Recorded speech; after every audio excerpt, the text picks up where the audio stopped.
What's up guys, it's me JD Studios and today I have another video for you, and it's the first order TIE Fighter Microfighter. This came out at the start of this year and it was the only one of two that were in a single set. It's set 75194, comes with one minifigure, first order TIE Fighter pilot, ages 6 to 12. So let's get into the build.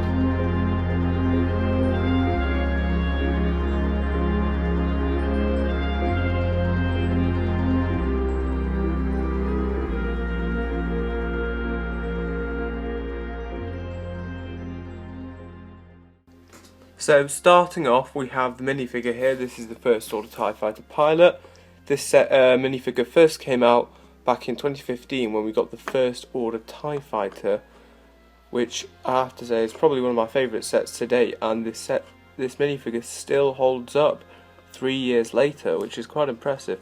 But I have to say the design is still absolutely impeccable, though I will say I would have liked to have seen the red colorationed first order pilot, but it's not the end of the world that we don't. Now if we remove the helmet, it's the standard clone trooper face. I always find this quite annoying that they've included this on the minifigures, because we don't actually get the standard clone trooper. They're not clones, they're people. I mean, the whole lot with Finn and everything. So it'd be nice if we got some variety with faces like they've done with the other first order classes. Now, turning around, we can get a look at the back printing, which is very, very nice. Lots of details showing up there.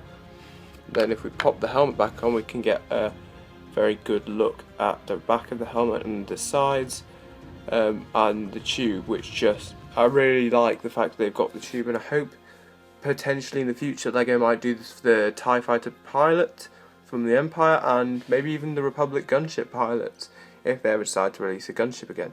So now let's move on to the build.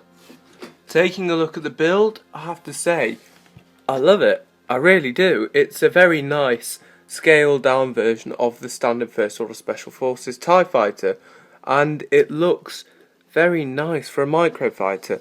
I'm going to be honest, most Microfighters, in my opinion, don't look very good, and I think this is probably the worst one of the wave, but in truth, if you actually look at the rest of the wave, I have to say they are all excellent Microfighters, and the counterpart sort of hero ship for this particular one, the Millennium Falcon, is also an excellent build, but this holds up on its own. There are lots of little details that they've included. For example, as you can see, you've got these. So on the actual ship, you had those sort of ridged cogs that went round the entire side at the joints for the wings, and LEGO's done an excellent job of continuing this on such a small build. You also have the little antenna sort of thing that the larger build, the full scale model has, and it has even got flick missiles just like the full sized LEGO set does with their spring loaded shooters. I do like flick missiles. It's nice to see them making a comeback. I think they're still pretty cool, and I think this set definitely, it works better on this set than stud shooters would have done. I'm glad LEGO didn't include stud shooters in this one. But the wings, I have to say, they've done a really good job of replicating the wing design, with the exception of the actual plating here, which I think the piece choice that LEGO's done, I don't think it works so well for the design of the fighter. That's just my personal opinion. Now last off, I just wanted to point out the detailing we've got here. Now on the full ship, you've got a rear gunner seat with the twin engines on each side.